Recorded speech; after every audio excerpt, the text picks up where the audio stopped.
ফুল ছুঁয়ে যায় চোখের পাতায়, জল ছুঁয়ে যায় ঠোঁটে, ঘুম পাড়ানি মাসি পিসি রাত থাকতে ওঠে। সুলেখা সান্যালের ঘেন্না গল্পটির সঙ্গে জয় গোস্বামীর মাসি পিসি নামক কবিতার এক অদ্ভুত মিল আমরা দেখতে পাই।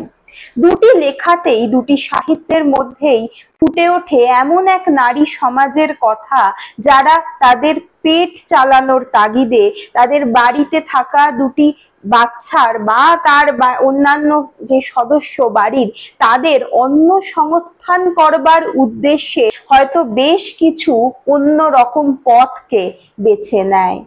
তাদের এই বেঁচে থাকার লড়াইয়ে মিলেমিশে একাকার হয়ে যায় ভালো খারাপ কাজের যে সংজ্ঞা আমরা দিয়ে থাকি সেইটাই। এবং আমরা দেখতে পাই যে পুরুষ সমাজের সঙ্গে তাল মিলিয়ে এগিয়ে চলে বিপদকে মাথায় নিয়ে এক নারী সমাজের যে লড়াই সেটি চলতে থাকে। আমাদের এই যে ঘেন্না নামক গল্পটি সুলেখা সান্যালের লেখা, সেখানেও আমরা ওই বৃত্তান্তটাই পাচ্ছি, যেখানে কিনা আমরা দেখতে পাচ্ছি যে অনৈতিক কাজের দ্বারাও কিভাবে নারী সমাজের যে প্রবল আন্দোলন সেটি চলছে এই পৃথিবীতে, তারই প্রতিচ্ছবি তুলে ধরেছেন সুলেখা সান্যাল তার ঘেন্না গল্পের মাধ্যমে। সাহিত্যের পথের আজকের পর্বে তাই আমাদের আলোচনার বিষয় হয়ে দাঁড়াবে ঘেন্না নামক গল্পটি। ঘেন্না নামক গল্পটি রচনা করবার সময় লেখিকা সুলেখা সান্যাল এক বিশেষ রকমের জীবনের তিক্ততা, বিশ্বাসহীনতা চলেছিলেন। তার সঙ্গে ছিল নারী জীবনের ব্যর্থতা। এর সঙ্গে আরো একটি বিষয় ছিল, তা হচ্ছে সবকিছুর সম্ভাবনার মধ্যেও না পারার যন্ত্রণা তাকে ভীষণভাবে ঘিরে ধরেছিল। তার সঙ্গে আমরা দেখতে পাই মোটামুটি ভাবে 1957 থেকে 62 সালে যে গল্পগুলি রচিত হচ্ছে, মানে উনি যে গল্পগুলি লিখছেন, সেখানে দেশভাগের একটি পরোক্ষ প্রভাব কম বেশি সব গল্পের মধ্যেই দেখতে পাওয়া যাচ্ছে।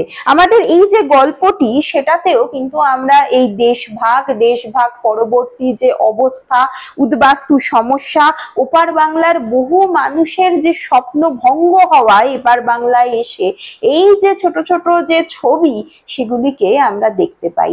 এই সমস্ত কিছুকে একত্রিত করে এই ঘেন্না নামক গল্পটি গড়ে তুলেছিলেন সুলেখা সান্যাল।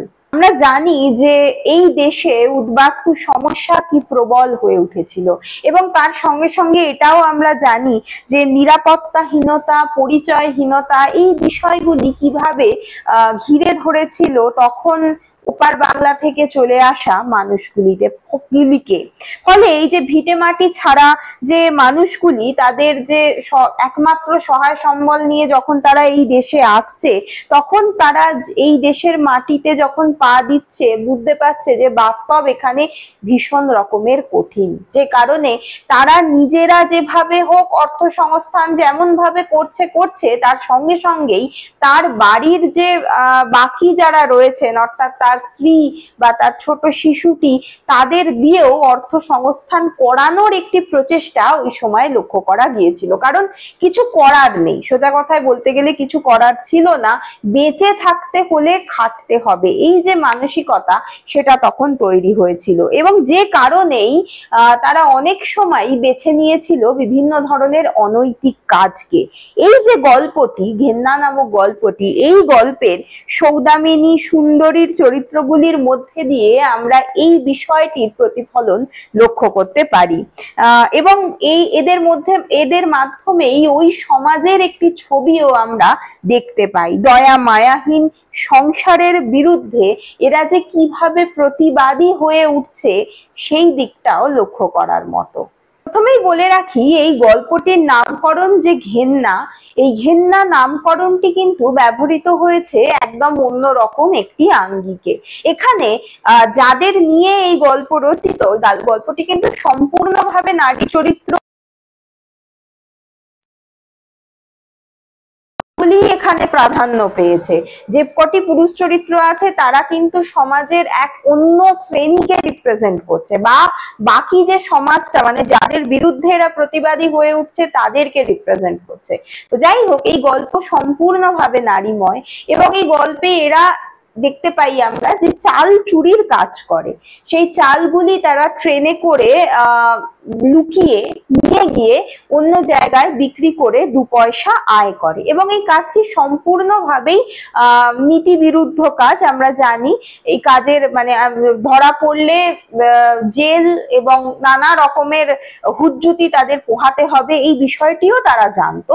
কিন্তু তা সত্ত্বেও বাড়ির ছোট সন্তানের বা বাড়ির অন্যান্য লোকের মুখে খাদ্য যোগান দেওয়ানোর জন্যই এরা এই কাজ করত। এবং এই গল্পের নামকরণে যে ঘেন্না কথাটির প্রয়োগ হচ্ছে, সেই শব্দটি কিন্তু এই মানুষগুলির জন্য একেবারেই নয়। এই গল্পটিতে ঘেন্না বলতে দেখানো হচ্ছে সমাজের সেই অপর দিকটিকে যারা এদের এই জায়গায় নিয়ে এসেছে। তাই এই আলোচনার মধ্যখানেই আমি ঘেন্নার যে নামকরণ সেটি নিয়ে খানিকটা বলে দিলাম। যাই হোক, এই গল্পের মূল বিষয়ে আসা যাক। আমি প্রথমে শুরু করেছিলাম যে জয় গোস্বামীর মাসি পিসি নামক যে কবিতাটি, তার খানিকটা প্রতিফলন এখানে লক্ষ্য করা যায়। এবার মাসি পিসিতে কিন্তু যাদের কথা বলা হচ্ছে তাদের কিন্তু কোনো রকম কোনো নাম নেই। আমরা এই গল্পে কিন্তু দেখতে পাবো যোগমায়া, সুন্দরী, সৌদামিনীর মতো বেশ কিছু চরিত্র রয়েছে, তাই এরা যে নামহীন তা একেবারেই নয়। যে সমাজের অবস্থায় এরা আবর্তিত, এরা চাল চুরি বা চাল পাচার করে নির্দিষ্ট দোকানে বেচে 2 পয়সা কামিয়ে সংসার চালায়। এবং এই গল্পের যদি মূল চরিত্র কাউকে বলতে হয় তাহলে বলতে হবে মূল চরিত্রের নাম সৌদামিনী। এবং এই সৌদামিনী নামক চরিত্রটি কিন্তু তুলনায় এদের থেকে খানিকটা নতুন। আমরা গল্পে জানতে পারি যে এই সৌদামিনী অনেকটাই পরে হয়তো এদেশে পা রেখেছে, এবং সুন্দরী নামক একটি চরিত্র তাকে এই ব্যবসার কাজে নিযুক্ত করেছে, যে কারণে এই চরিত্রটি খুব একটা বেশি অন্যদের মতো এই কাজে দড় হয়ে উঠতে পারেনি। সুন্দরী একে তুলে এনেছিল দেশে আসার পর, কোথা থেকে না রেল স্টেশন থেকে একে তুলে আনা হয়। সৌদামিনীর স্বামী সম্পর্কে জানা যাচ্ছে, সৌদামিনীর স্বামী কার্তিকের মৃত্যু হয় ওই ওপার বাংলাতেই নিজের ফসলকে রক্ষা করতে গিয়ে, যে কারণে তখন সৌদামিনী কি করে, সৌদামিনী সেখানে ফেলে আসে তার নিজের ভিটে মাটি নিতে, অর্থাৎ বন্ধু কানাই সবাইকে ফেলে একমাত্র সন্তানের হাত ধরে সে চলে এসেছিল এই দেশে। সেই সময় কিন্তু সে ভয় পায়নি, বিজাতীয় ক্রোধকে সে ভয় পায়নি, তার অবস্থাকে ভয় পায়নি। এখানে আসার পর সে প্রথম ভয় পেয়েছিল খিদেকে। খিদের ভয় সব থেকে বড় ভয় যে কোনো অন্য পথে নামানোর জন্য।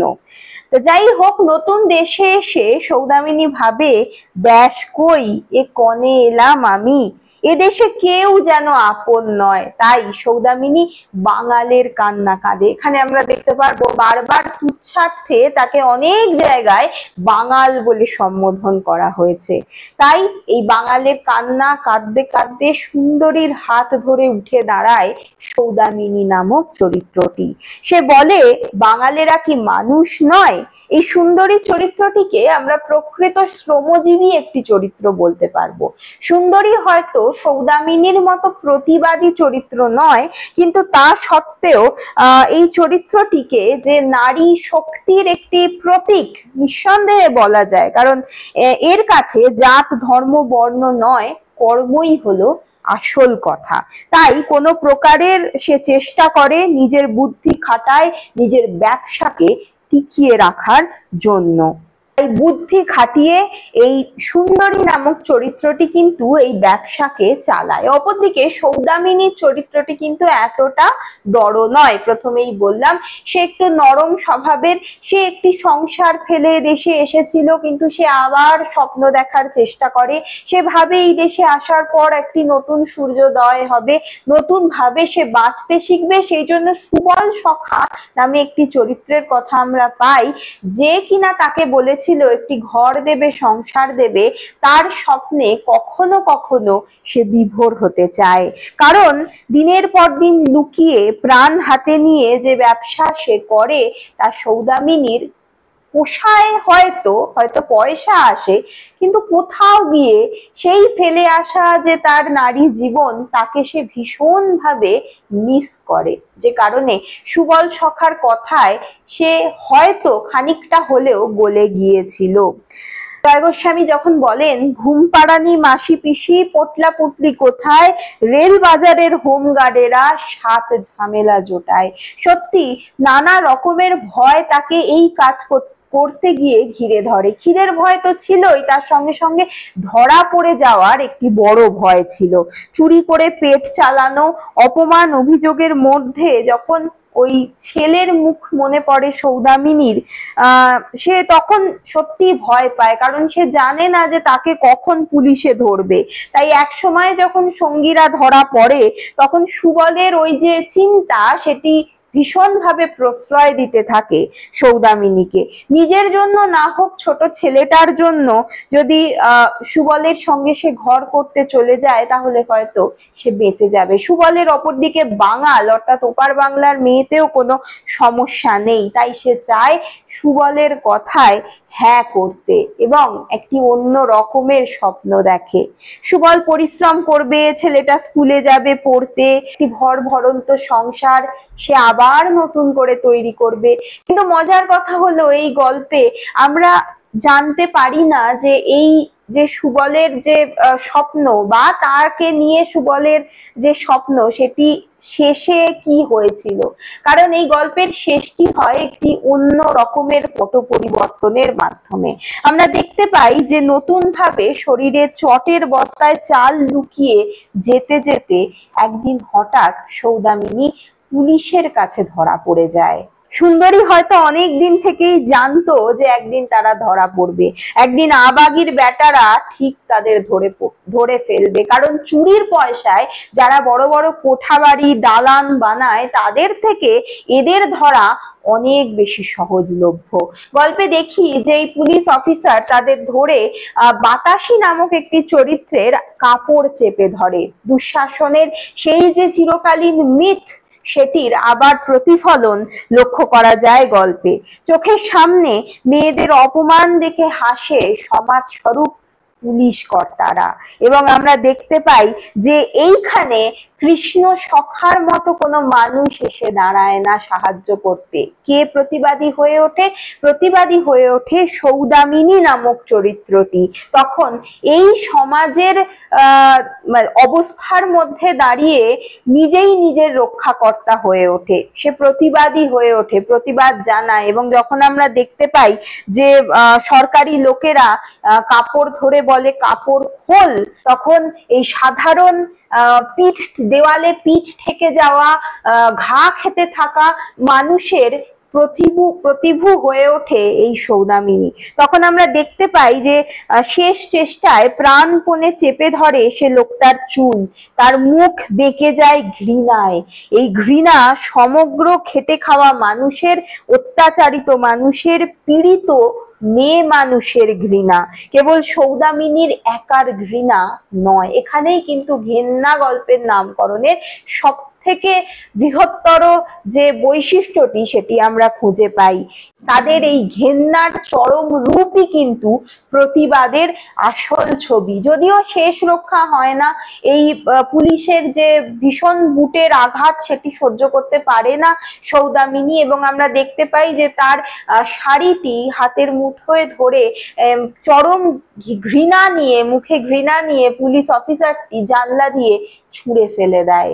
এই যে দুই ঘৃণা, এই দুই ঘৃণা অদ্ভুত ভাবে এক জায়গায় এসে দাঁড়ায়। তো আমরা দেখতে পাই যে ওই ঘেন্নার থেকেও বড় হয়ে ওঠে সৌদামিনীর যে তীব্র ঘৃণা, তার রূপ, যা এই সমস্ত নারীদের প্রতিচ্ছবি, যাদের মাথা নত করতে হয়েছিল শোষকের আদেশে, যারা তখনও অত্যাচারিত ছিল, এখনো অত্যাচারিত আছে, এবং পরবর্তীকালেও হয়তো এই রকম জীবনই তাদের যাপন করতে হবে।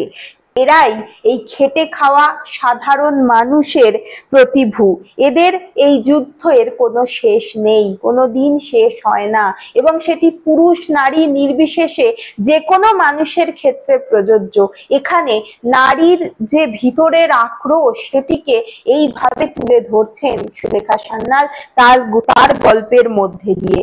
এই নারী জাতির যেমন জীবন যুদ্ধের শেষ হয় না, শেষ হয় না প্রতিবাদেরও। তাই শতবর্ষ এগিয়ে আসে, শতবর্ষ যায়, চাল তোলো গো মাসি পিসি, লাল গোলা বন গায়। আশা করি এই গল্পটি সম্পর্কে ছোট্ট এই পর্বে কিছু সাহায্য করতে পারলাম। যদি ভালো লাগে একটু সঙ্গে থাকবেন, লাইক করবেন, কমেন্ট করে জানাবেন এবং একটু উৎসাহিত করতে সাবস্ক্রাইব করে দেবেন। আজ এই পর্যন্তই, ধন্যবাদ।